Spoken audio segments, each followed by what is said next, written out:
Hi welcome to my channel. इस video में हम समझेंगे कॉन्सेप्ट ऑफ रेशियो। तो ध्यान दीजिएगा, जब हम एक क्वांटिटी को वन क्वांटिटी को डिवाइड करते हैं सेकेंड क्वांटिटी से तो ये जो मिलता है वो मिलता है एक फ्रैक्शन। ये क्या है? एक फ्रैक्शन है। तो जब हम एक क्वांटिटी को दूसरे क्वांटिटी से डिवाइड करते हैं तो हमें मिलता है एक फ्रैक्शन, और इसी फ्रैक्शन को हम लोग बोलते हैं रेशियो। लेकिन एक बात यहां पर ध्यान रखिएगा, रेशियो निकालने के लिए क्या करते हैं, एक क्वांटिटी को दूसरे क्वांटिटी से डिवाइड कर देते हैं। लेकिन आपको यह ध्यान देना पड़ेगा दो कंडीशंस। वो पहली कंडीशन है कि जो क्वांटिटी आप लेंगे वो सेम काइंड की होनी चाहिए। सेम काइंड ऑफ क्वांटिटीज का ही रेशियो हम निकाल पाते हैं। सेम काइंड की क्वांटिटीज होनी चाहिए। और दूसरा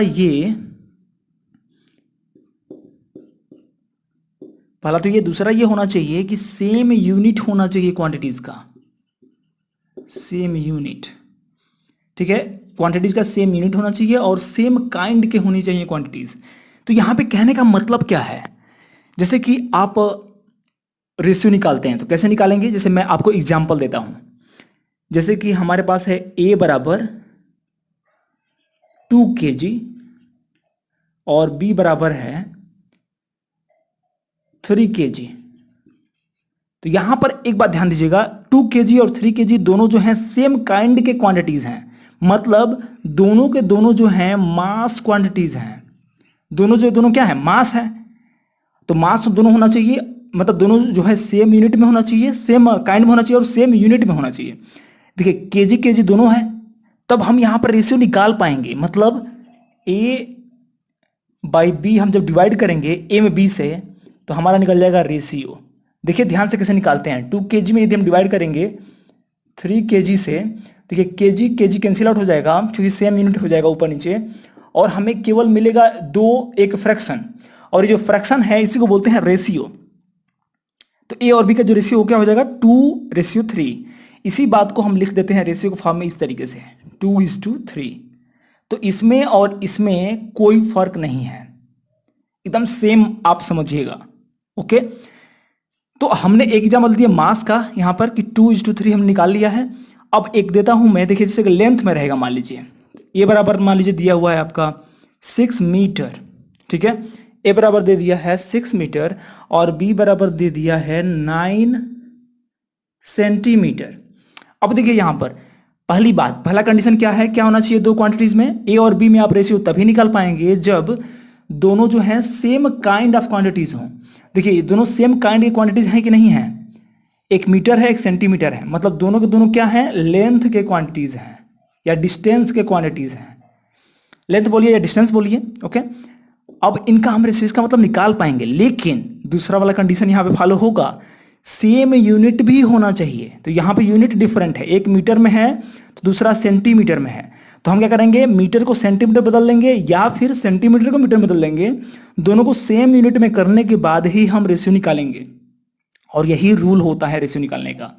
मीन्स यहां भी हम कर पाएंगे ratio, means A by B हम निकाल पाएंगे, और A बाई B को ही तो बोलते हैं रेशियो। इसको हम यहाँ ऐसे लिख सकते हैं एक्चुअली, A रेशियो B जो होगा वो बराबर होगा A बाई B के, रेशियो निकालते हैं हम A बाई B करके। और A जो है आपका क्या है, 6 मीटर है, तो मीटर को कन्वर्ट कर लेते हैं सेंटीमीटर में। तो सेंटीमीटर करेंगे तो 6 × 100 कर देंगे, राइट, अपान 9 सेंटीमीटर है तो ये सेंटीमीटर में है ही, तो यहां भी सेंटीमीटर में आ गया और ये भी सेंटीमीटर में आ गया। अब ये दोनों क्वांटिटीज कट सकती हैं, तो यहां पे यूनिट जो है कैंसिल आउट हो गया। अब हमें देखना है कि दोनों ऊपर और नीचे में कॉमन फैक्टर क्या है। तो देखिए 3 से कट जाएगा, 3 3 9 और 3 2 6। तो अब जो बचेगा वो फ्रैक्शन मिलेगा हमें, और मिलेगा 200/3। देखिए ये केवल मिलेगा एक फ्रैक्शन, और इसी फ्रैक्शन को बोलेंगे कि वो रेशियो है A और B का, ठीक है। मतलब इसी को हम लिख लेते हैं, इसको जो है हम लिख लेते हैं इस तरीके से, 200:3। तो यही हो गया रेशियो। तो एक बात ध्यान रखिए हमेशा, मास, लेंथ, टाइम, या फिर स्पीड हो गया या वर्क हो गया या एनर्जी या पावर, ये मतलब कि सेम यूनिट होना चाहिए तभी आप रेशियो निकाल पाएंगे। तो किस में आप नहीं निकाल पाएंगे वो भी हम देखना चाहते हैं। तो देखिए आप किस में रेशियो नहीं निकाल पाएंगे। यदि मान लीजिए आपका ए दिया हुआ है 2 kg और बी दे दिया 6 मीटर और कह दिया कि find the ratio between A and B, तो आप इन दोनों में रेशियो नहीं निकाल पाएंगे, क्योंकि ये देखिए यहाँ पर दोनों जो हैं अलग अलग क्वांटिटीज हैं, सेम काइंड के क्वांटिटीज नहीं है, डिफरेंट काइंड ऑफ क्वांटिटीज हैं। मतलब एक जो है ये वाला मास की क्वांटिटी है, तो ये वाला क्या है, डिस्टेंस है या फिर लेंथ कह सकते हैं, ठीक है, एक डिस्टेंस का है। तो जब भी डिफरेंट काइंड ऑफ क्वांटिटीज होंगी तो आप रेशियो नहीं निकाल पाएंगे। तो आप सीधे कर दीजिए no, we can't find out the ratio of different quantities, जब भी ऐसा क्वेश्चन पूछेगा तो, ठीक है। तो ये कॉन्सेप्ट है मतलब रेशियो का, ठीक है। तो वैसे ही आप जैसे कि स्पीड और डिस्टेंस में आप नहीं निकाल सकते क्या रेशियो, और डिस्टेंस और टाइम में नहीं निकाल सकते रेशियो। तो ये आपको जानना पड़ेगा, ये चीज मेन इंपॉर्टेंट है, ठीक है। तो इसके बाद हम चलते हैं और ये बताते हैं आपको कि रेशियो के एलिमेंट्स क्या हैं। टर्म्स ऑफ रेशियो, एक रेशियो के टर्म्स क्या होते हैं। तो जैसे कि हमारे पास मान लीजिए कि एक दिया हुआ है A/B, एक रेशियो दिया हुआ है, ठीक है। तो इसमें जो पहला जो ये होता है A, या इसी बात को हम लिखते हैं ऐसे ना, समझिएगा ध्यान से, A/B ऐसे लिखते हैं रेशियो में। तो जो पहला वाला जो टर्म होता है इसको बोलते हैं फर्स्ट टर्म। क्या बोलते हैं, दिस इज फर्स्ट टर्म, या फिर और इसको B को बोलते हैं हम लोग सेकेंड टर्म, या फिर एक और नाम होता है, ए को बोलते हैं हम लोग एंटीसीडेंट, और इसको बोलते हैं हम लोग एंटीसीडेंट, या फिर यहां बोलते हैं सेकेंड टर्म को, बी को बोलते हैं हम लोग कॉन्सिक्वेंट, ठीक है। तो इनका नाम है, खैर जैसे कि आपको जब रेशियो दे देगा, जैसे दे देगा कि 2:3, तो कोई पूछेगा कि what is the first term, तो आप बोलेंगे 2। What is the second term, तो आप बोलेंगे 3। कोई बोलेगा कि what is the consequent of this ratio, तो बोलेंगे आप 3। व्हाट इज एंटीसीडेंट, तो बोलेंगे आप 2, राइट। तो हमने यहां पर समझ लिया कि रेशियो के टर्म्स क्या होते हैं। अब थोड़ी सी एक इंपॉर्टेंट प्रॉपर्टी समझ लेते हैं, इंपॉर्टेंट प्रॉपर्टी रेशियो की। और ये क्या कहती है, ये कहती है कि यदि हमारे पास कोई रेशियो है A/B, ये हमारे पास कोई रेशियो है, तो इसका जो एंटीसीडेंट है A और B जो है क्या है, कॉन्सिक्वेंट है। तो एंटीसीडेंट और कॉन्सिक्वेंट में एक हम फिक्स्ड नॉन जीरो नंबर से मल्टीप्लाई कर दें या डिवाइड कर दें, तो इस रेशियो में कोई भी चेंज नहीं होता, मतलब उस रेशियो की जो वैल्यू है वो सेम रहती है। जैसे हम मान लेते हैं कि m एक नॉन जीरो नंबर है, तो नॉन जीरो नंबर मतलब क्या, कि वो जीरो ना हो, जैसे कि 2, 3, 4, 5, 6, 7, 8, -2, -3, -4, -5, ये सारे के सारे जो है, या फिर 2/3, 4/5, 6/9, ये सारे सारे क्या है, नॉन जीरो नंबर्स हैं। मतलब जीरो नहीं है ना, बस zero not equal to zero होना चाहिए। मतलब m ऐसा लीजिए जो जीरो ना हो, नॉन जीरो नंबर हो। यदि हम a और b में मल्टीप्लाई कर देंगे तो वो सेम ही रेशियो रहेगा, रेशियो में चेंज नहीं होगा। जैसे कि हम यहाँ पर ऐसा लिख सकते हैं m/a, मतलब ma इज टू, इसका रेशियो जो है m/b, ऐसा निकाल सकते हैं। ऐसा कैसे हो पा रहा है, तो इस तरीके से हो पा रहा है कि हम जानते हैं कि A/B को हम लिख सकते हैं A/B में। और आप पढ़े हुए हैं कि फ्रैक्शंस में जब न्यूमरेटर और डिनोमिनेटर में आप किसी फिक्स नॉन जीरो नंबर से मल्टीप्लाई करते हैं तो कोई चेंज नहीं होता, वो केवल एक इक्विवेलेंट फ्रैक्शन में कन्वर्ट हो जाता है। मीन्स यहाँ पे मिल जाएगा MA अपान ये हो जाएगा MB, और इसी को तो बोलते हैं रेशियो, ये वाला, ठीक है। MA/MB, रेशियो फ्रैक्शन दोनों बराबर होते हैं, जो मैंने बताया था पहले। तो यहां पर ऐसा कर सकते हैं आप, या फिर आप ऐसा भी कर सकते हैं, उसी सेम नॉन जीरो नंबर से यदि आप डिवाइड करें दोनों क्वांटिटीज में तो सेम रहेगा।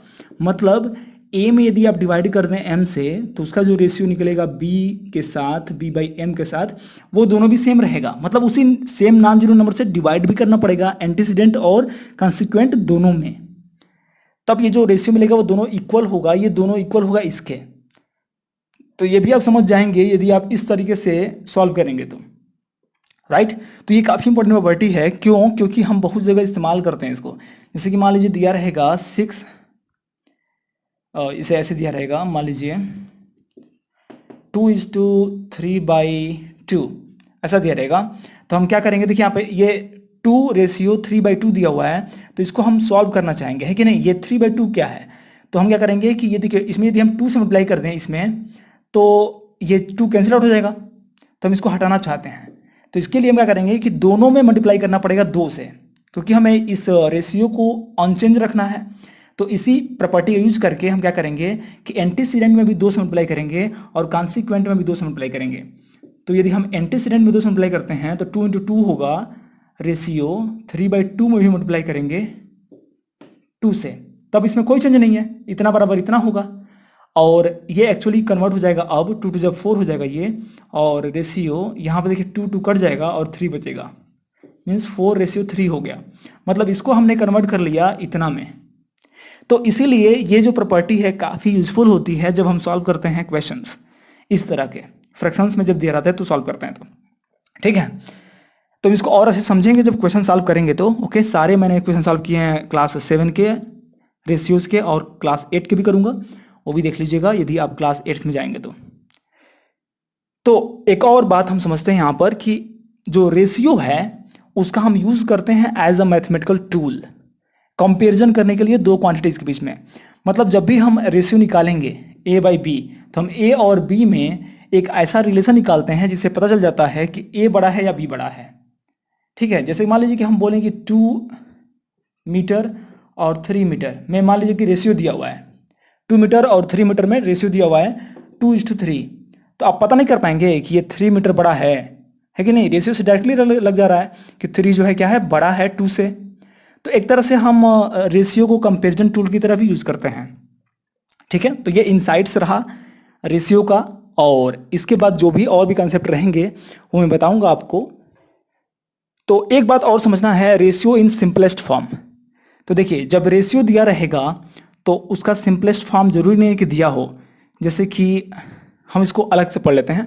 ओके, तो रेशियो इन सिंपलेस्ट फॉर्म क्या होता है, जैसे कि आपके पास मान लीजिए दिया है 6:3, तो देखिए ये सिंपलेस्ट फॉर्म में नहीं है। सिंपलेस्ट फॉर्म में होने का मतलब और सिंपलेस्ट फॉर्म में न होने का मतलब क्या होता है। देखिए जो भी एंटीसीडेंट और कॉन्सिक्वेंट रहेगा, मतलब फर्स्ट टर्म और सेकेंड टर्म, इन दोनों में कॉमन फैक्टर 1 होना चाहिए, केवल 1। यदि इन दोनों में कॉमन फैक्टर 1 है तब ये सिंपलेस्ट फॉर्म में बोलेंगे, और यदि कॉमन फैक्टर 1 के अलावा कुछ और भी है तो हम उसे सिंपलेस्ट फॉर्म में नहीं कहेंगे। तो हमें इसे कैंसिल आउट करके सिंपल करना पड़ेगा। मीन्स इसको लिख सकते हैं हम 6/3, क्योंकि एक रेशियो जो है फ्रैक्शन के बराबर होता है। तो हम यहाँ पर देखिए 3 और 6 में कॉमन फैक्टर मिल रहा है 3 1 जा 3, 3 2 जा 6, ऐसा कर सकते हैं। तो हम इसको लिख सकते हैं 2/1, और 2/1 का मतलब हो गया 2:1, मतलब 2:1। तो 6:3 का जो सिंपलेस्ट फॉर्म है वो है 2:1। समझ में आ गया आपको। एक और एग्जांपल मैं आपको दे देता हूं, जैसे कि दे दिए 12:9। यदि ऐसा रेशियो दिया हुआ है 12:9, तो इसको सिंपलेस्ट फॉर्म में यदि कन्वर्ट करना है तो 12, इसको लिख सकते हैं आप फ्रैक्शन के फॉर्म में 12/9, और यहां से आप दोनों में देख सकते हैं कि कॉमन फैक्टर क्या होगा। तो कॉमन फैक्टर 1 नहीं है बल्कि 3 है। 3 3 जा 9, 3 4 जा 12, ऐसा कर सकते हैं। और इसको लिख सकते हैं आप 4/3। अब इसको आप रेशियो के फॉर्म में लिख सकते हैं 4:3। तो ये जो है 4:3 ये सिंपलेस्ट फॉर्म में आ चुका है, क्योंकि अब 4 और 3 में जो कॉमन फैक्टर है वो 1 है। मतलब दोनों जो है 1 से कैंसिल आउट हो सकते हैं, और 1 से कैंसिल आउट होंगे तो यही मिलेगा, क्योंकि 1 4 जा 4, 1 3 जा 3, तो 4/3 ही मिलेगा। तो इसमें कॉमन फैक्टर 1 मिल गया, इसीलिए क्या है, सिंपलेस्ट फॉर्म है किसका, 12:9 का। तो ये है आपका कॉन्सेप्ट पूरा कंप्लीट। यदि आपको अच्छा लगा ये एक्सप्लेनेशन तो वीडियो को लाइक कर दीजिए, अपने दोस्तों को शेयर करिए, और किसी भी टॉपिक या वीडियो पर, किसी भी टॉपिक या चैप्टर पर आपकी वीडियो चाहिए तो बिल्कुल आप कमेंट बॉक्स में जरूर लिखिएगा। Thank you so much for watching.